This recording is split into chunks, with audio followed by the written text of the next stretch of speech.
Start. किसी देश की एकता और अखंडता समान संघीय सिद्धांत पर आधारित हो तो लोकतंत्र बेहद महत्वपूर्ण हो जाता है।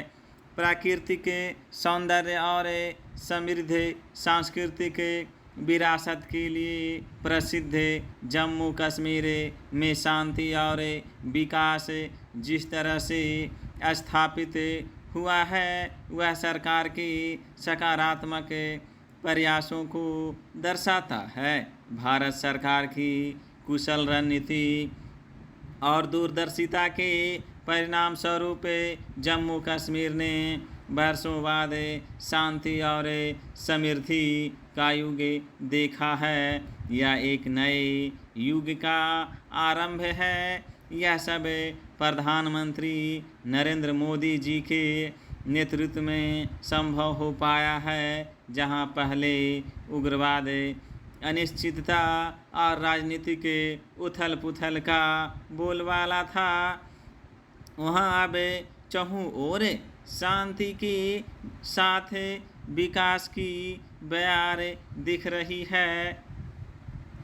एक ओर सरकार के उपायों ने एक मजबूत लोकतंत्र की नींव रखी है तो दूसरी ओर इसने विभिन्न हितधारकों की भागीदारी भी सुनिश्चित की है।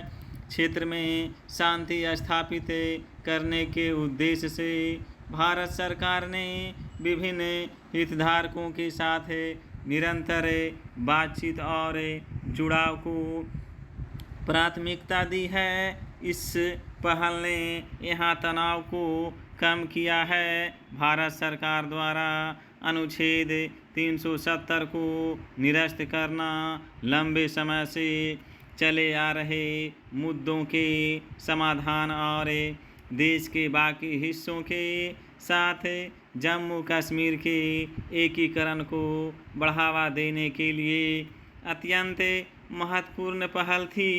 इस कदम से संघ के कानूनों और प्रावधानों के विस्तार के साथ आर्थिक विकास और प्रशासन बेहतर हुआ है। केंद्रीय रिजर्व पुलिस बल और सीमा सुरक्षा बल सहित केंद्रीय सशस्त्र पुलिस बलों की सक्रिय उपस्थिति और एकीकृत प्रयासों ने जम्मू कश्मीर में शांति और सुरक्षा का माहौल बनाने में महत्वपूर्ण योगदान दिया है।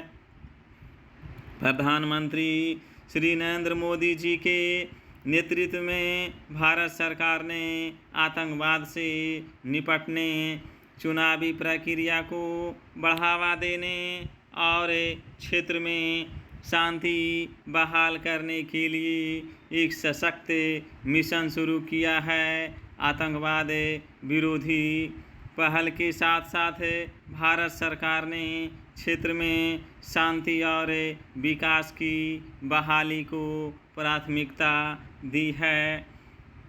कट्टरपंथ और असंतोष के कुल कारणों को पहचान कर सरकार ने आतंकवाद से प्रभावित समुदायों की सामाजिक आर्थिक समस्याओं को हल करने पर विशेष ध्यान दिया है तथा स्थानीय लोगों को त्रिस्तरीय जनतंत्र प्रणाली से जोड़ा है। सरकार ने जम्मू कश्मीर में पर्यटन की अपार क्षमता को पहचाना है। पर्यटन से यह क्षेत्र गुलजार होगा तो व्यवसाय और विकास के रास्ते खुद ब खुद चलने लगेगा। इस ओर सरकार ने बेहतरीन कदम उठाया और कश्मीर घाटी में G20 के पर्यटन समूह की 3 दिवसीय बैठक का सफल आयोजन किया। यह एक ऐतिहासिक और साहसिक पहल है। जम्मू कश्मीर के प्राकृतिक सौंदर्य और सांस्कृतिक विरासत को पूरी दुनिया ने देखा और समझा। घरेलू और अंतर्राष्ट्रीय पर्यटकों को इस क्षेत्र की ओर आकर्षित करने के लिए ठोस प्रयास किए गए हैं।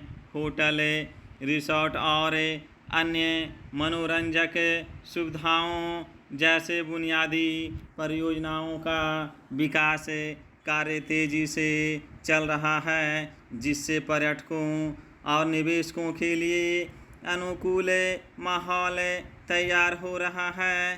क्षेत्र में राजमार्गों और सुरंगों के निर्माण ने परिवहन नेटवर्क को बढ़ाकर इसे देश के अन्य भागों से जुड़ने में सुगमता प्रदान की है। प्रगति और विकास के नए रास्ते खोले हैं, जिससे क्षेत्रीय अर्थव्यवस्था को बढ़ावा मिला है।